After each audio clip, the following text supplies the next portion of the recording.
Good morning, students of class 8th. Today I am going to teach you English literature, chapter 7, A Visit to Cambridge. Okay, this is the story of meeting between two extraordinary people, both of them disabled or differently abled. As we now says, Stephen Hawking is one of the greatest scientists of our time. He suffers from a form of paralysis that confines him to a wheelchair and allows him to speak only by punching buttons on a computer which speaks for him in a machine like voice. Okay, Firdaus Kanga is a writer and journalist who lives and works in Mumbai. Kanga was born with brittle bones that tended to break easily when he was a child. Like Hawking, Kanga moves around in a wheelchair. The two great men exchange thoughts on what it means to live life in a wheelchair and on how the so-called normal people react to the disabled. Okay, this lesson has been written by Firdaus Kanga. Okay, from Heavens of Wheels.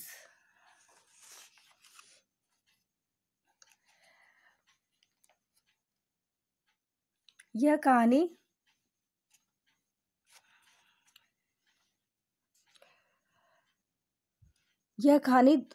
कहानी दो ऐसे असामान्य व्यक्तियों की मुलाकात के बारे में है। दोनों ही अयोग्य अथवा अपाहिज, या जैसे हम अब कह सकते हैं कि सबसे अलग प्रकार से योग्य है। स्टीफन हॉकिंग हमारे समय के एक महानतम वैज्ञानिक हैं। वे कह सकते हैं कि सबसे अलग प्रकार से अयोग्य हैं और वे एक प्रकार के लकवे से ग्रस्त हैं।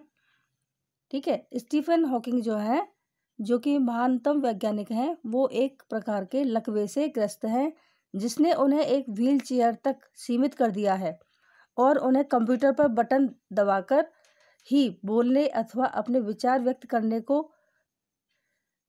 करने योग्य छोड़ा है, जिससे एक मशीनी ध्वनि उभरती है। ओके, फिरदौस कांगा एक लेखक और पत्रकार हैं जो मुंबई में रहते हैं और काम करते हैं।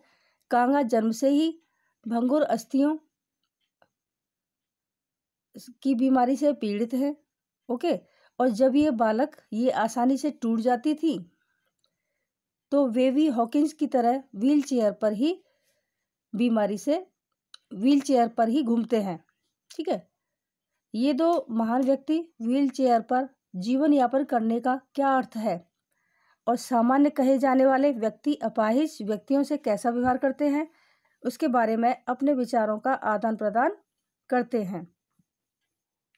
Okay, Cambridge was my metaphor for England, and it was strange that when I left it had become altogether something else because I had met Stephen Hawking there. Okay, it was on a walking tour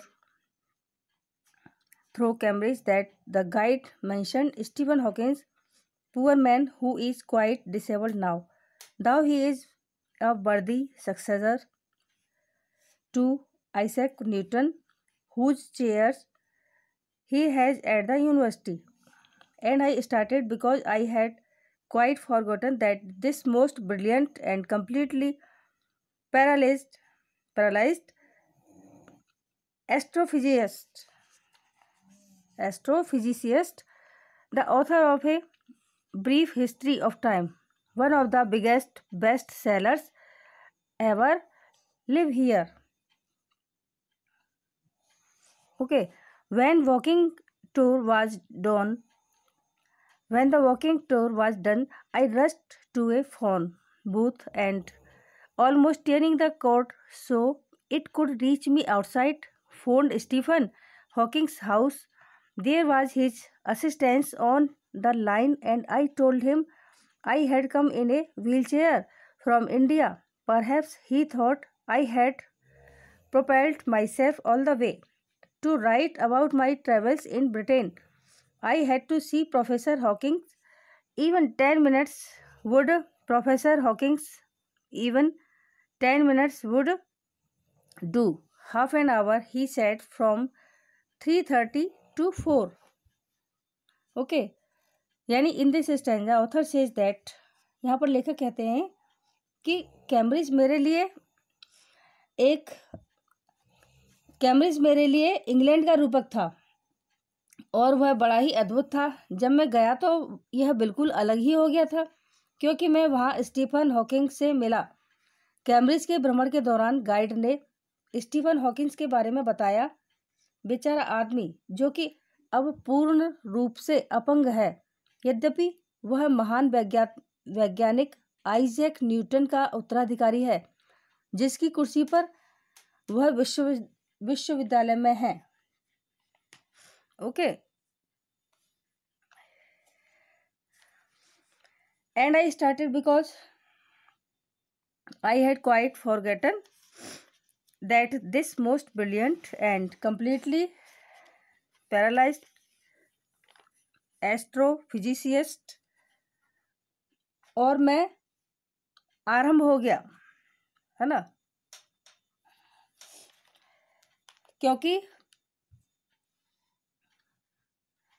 मैं इस सबसे कुशाग्र अथवा पूर्णतया अपंग खगोल भौतिक शास्त्री को भूल चुका था, जो कि a brief history of time जैसी सर्वाधिक बिकने वाली पुस्तक के लेखक वहां रहते थे। बिल्कुल भूल गया था। Okay, when the walking tour was done, I rushed to a phone booth and almost tearing the cord so it could reach me outside, phoned Stephen Hawking's house. Okay, और जब मैं पैदल भ्रमण कर रहा था, यानी जब पैदल भ्रमण समाप्त हो गया, मैं टेलीफोन बूथ की तरफ दौड़ा और टेलीफोन का तार खींचकर बाहर निकाला। ओके, ताकि वह मेरे तक बाहर आ सके, और स्टीफन के घर टेलीफोन किया। वहाँ लाइन पर उनका एक सहायक था और मैंने उसे बताया कि मैं भारत से व्हील चेयर पर, शायद उसने सोचा कि मैं पूरे रास्ते स्वयं को धकेल कर लाया हूँ, मेरी ब्रिटेन की यात्राओं के बारे में लिखने के लिए आया हूँ। मैं प्रोफेसर हॉकिंग से मिलना चाहता हूँ, केवल 10 मिनट के लिए, आधा घंटा, उसने कहा, 3:30 से 4 बजे तक, from 3:30 to 4. And suddenly I felt weak all over. Growing up disabled, you get fed up with people asking you to be brave, as if you have a courage account on which you are too lazy to draw a check. The only thing that makes you stronger is seeing somebody like you achieving something huge. Then you know how much is possible and you reach out further than you ever thought you could. I haven't been brave, said his disembodied computer voice the next afternoon. I have had no choice. Surely, I wanted to say, living creatively with the reality of his disintegrated body was choice, but I kept quiet because I felt guilty every time I spoke to him, forcing him to respond. There he was, tapping at the little switch in his hand, trying to find the world on his computer with the only bit of movement left to him. His long, pale fingers, every so often, his eyes would shut in frustrated exhaustion, and sitting opposite him, I could feel his anguish. The mind point with thoughts that come out in frozen phrases and sentences stiff as corpses.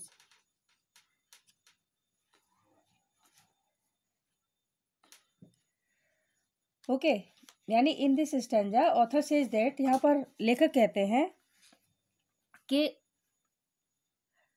और अचानक मैं अपने आप को and suddenly I felt weak all over, growing up disabled, यानी और अचानक मैं अपने आप को बहुत कमज़ोर महसूस करने लगा और अपंग के रूप में जीते हुए आप लोगों से बहादुर बनने के बारे में कहते हुए देखकर ऊब जाओगे, जैसे कि आप में बहुत अधिक साहस हो और आप इतने चुस्त हो कि इसे बाहर निकाल पाने में आलस कर रहे हो। केवल अपने जैसे को देखना ही, जिसने कुछ बड़ा पा लिया हो, आपको बहादुर बनाता है। तब आप जान लेते हो कि कितना संभव है और आप जितना सोचते हो उससे कहीं ज़्यादा आगे निकल सकते हो। Okay, I haven't been brave said he dissembled it computer voice the next afternoon. I have had no choice. मैं कभी बहादुर नहीं रहा, यानी लेखक कहते हैं कि मैं कभी बहादुर नहीं रहा। उसका सशरीर मशीनी आवाज ने अगली दोपहर को कहा, मेरे पास चुनाव करने को कुछ न था। Okay, surely I wanted to say living creatively with the reality of his disintegrating body was a choice.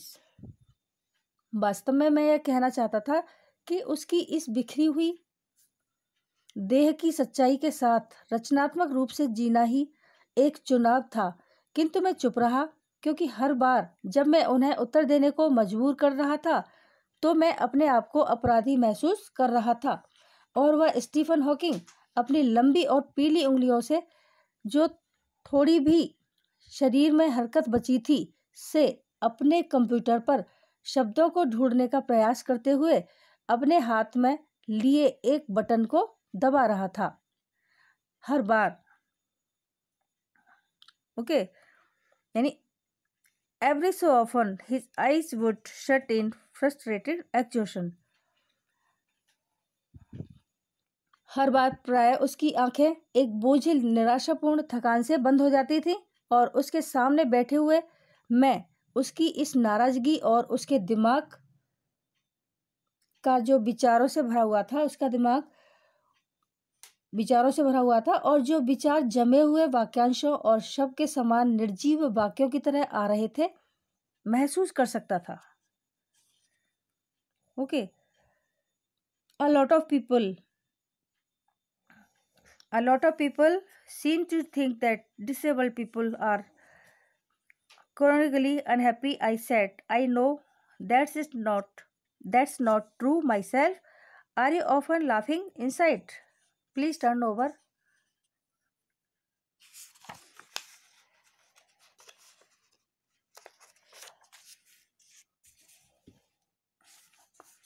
About 3 minutes later, he responded, I find amusing when people patronize me. And do you find it annoying when someone like me comes and disturbs you in your work? The answer flashed yes. Then he smiled his one way smile, and I knew without being sentimental or silly, that I was looking at one of the most beautiful men in the world.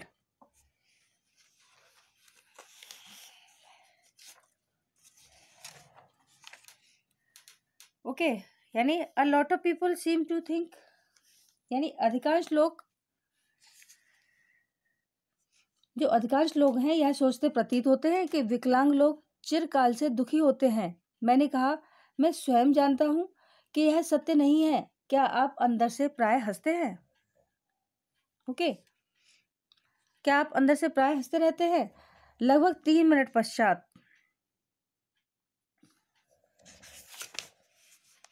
Okay, next about 3 minutes later he responded, I find amusing when people patronize me।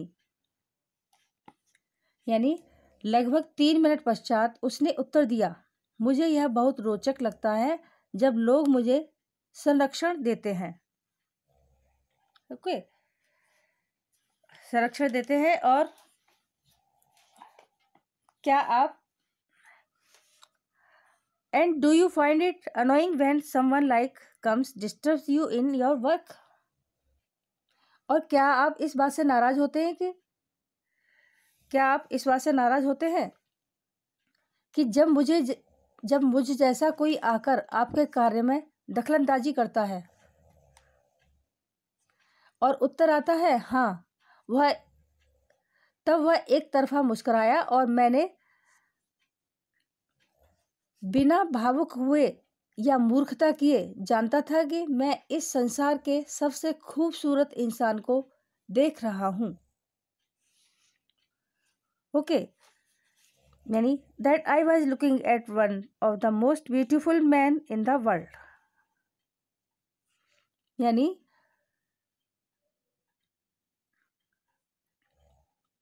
मैं इस संसार के सबसे खूबसूरत इंसान को देख रहा हूँ।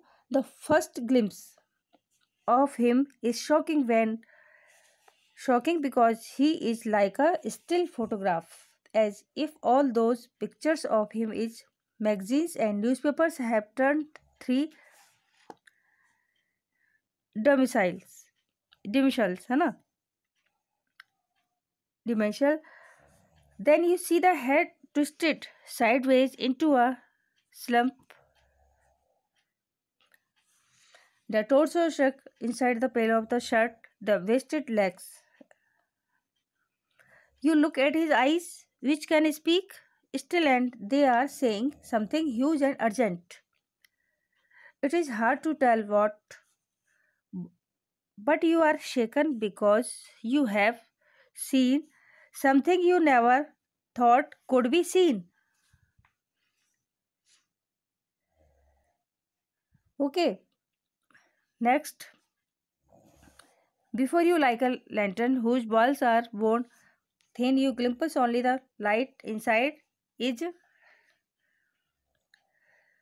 the incandescence of a man. The body almost irrelevant, exists only like a case made of shadows, so that I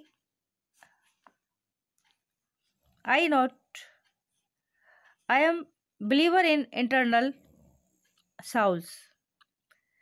Know that this is what each of us is. Everything else and accessories.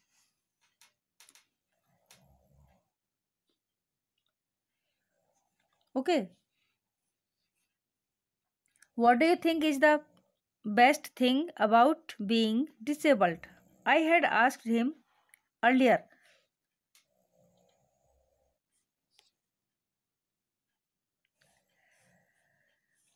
I don't think there is anything good about being disabled. I think, I said, you do discover how much kindness there is in the world. Yes, he said, he was a disadvantage of his voice synthesizer that it could convey no inflection, no shades or tone, and I could not tell how enthusiastically he agreed with me.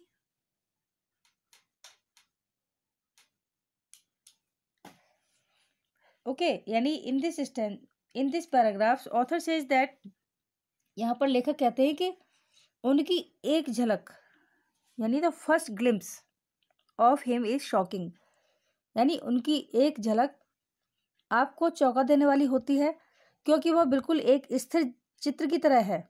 ऐसा लगता है जैसे पत्रिकाओं और समाचार पत्रों की उनकी सारी तस्वीरें त्रिआयामी हो गई हैं।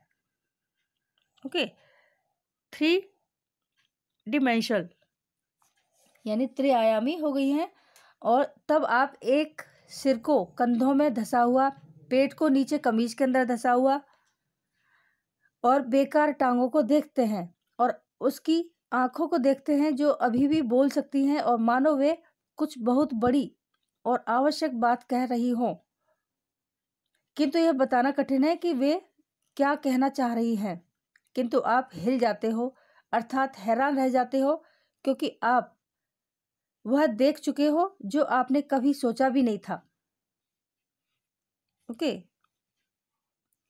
आपके सामने एक व्यक्ति की भीतरी चमक इस प्रकार दिखाई देती रही है जैसे कि एक लालटेन जिसकी दीवारें इतनी पारदर्शी होती है और आप उनके अंदर से प्रकाश को देख सकते हैं। यह शरीर वास्तव में कुछ नहीं है। ओके, यानी the body almost irrelevant existence only like a casement of shadows, यानी यह शरीर वास्तव में कुछ भी नहीं है अपितु छाया का बना हुआ एक पिंजरा है। और मैं जो आत्मा में विश्वास नहीं करता, जानता हूं कि हम सब क्या हैं, प्रत्येक एक सजावटी सामान की तरह है। ओके, आप एक विकलांग के लिए सबसे अच्छी बात क्या मानते हैं? मैंने उनसे पूछा था। मेरे विचार से मैं नहीं सोचता कि विकलांग होने में कोई भी अच्छी बात है। मैंने कहा, आप यह जान जाते हैं कि संसार में कितनी अधिक दयालुता है। हाँ, उसने कहा, यह उसके ध्वनि उत्पन्न करने वाले यंत्र का दुष्परिणाम था। उसके वाक्य में कोई लय न थी, कोई बल न था और मैं यह नहीं बता सकता कि वे किस हद तक मुझसे सहमत थे। Okay,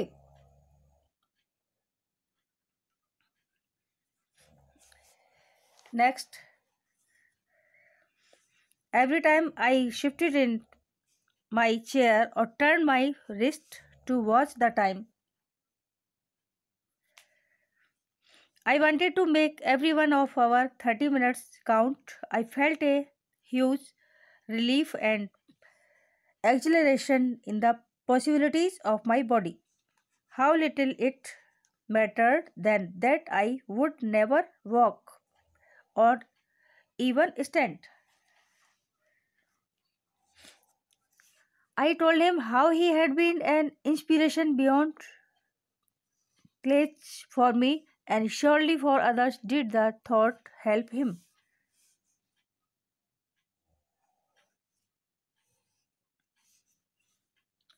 Okay, next.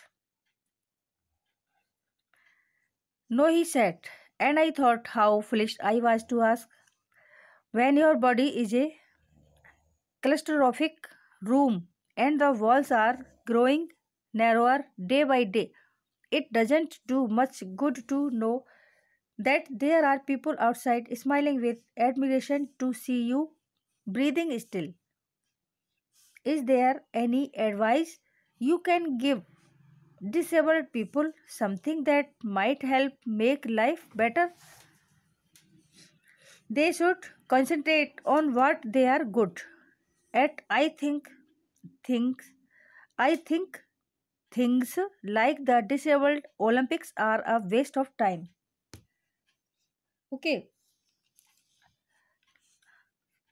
I think things like the disabled Olympics are a waste of time. यानी in this stanza author says that, यहाँ पर लेखक कहते हैं कि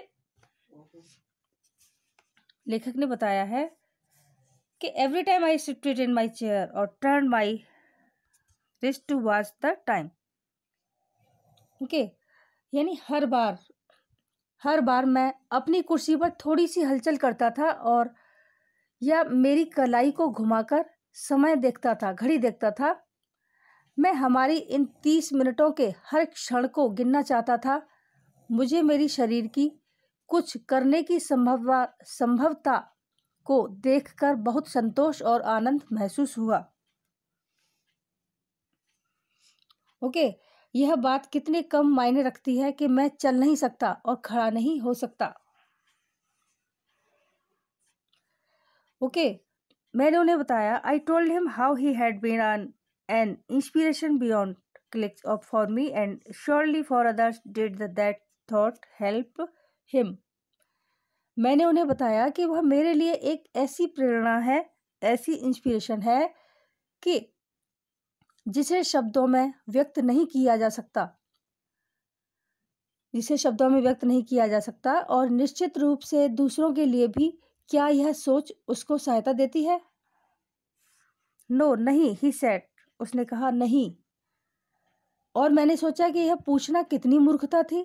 जब आपका शरीर एक छोटा सा तंग कमरा हो और दीवारें लगातार दिन प्रतिदिन तंग होती जा रही हों, तो यह जानना ज़्यादा अच्छी बात नहीं है कि बाहर लोग आपको अभी तक सांस लेते देख आपकी प्रशंसा में मुस्कुरा रहे हैं।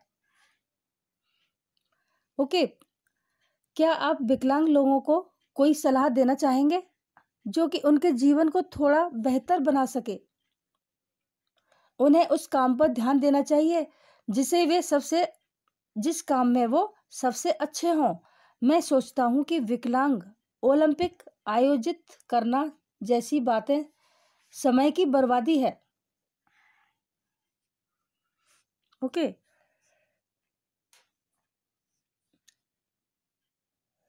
Next para, I know what you mean, I remembered he yours. Okay,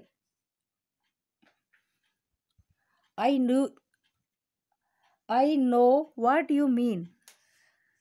I remembered the years I had spent trying to play a Spanish guitar considerably larger than I was, and how gleefully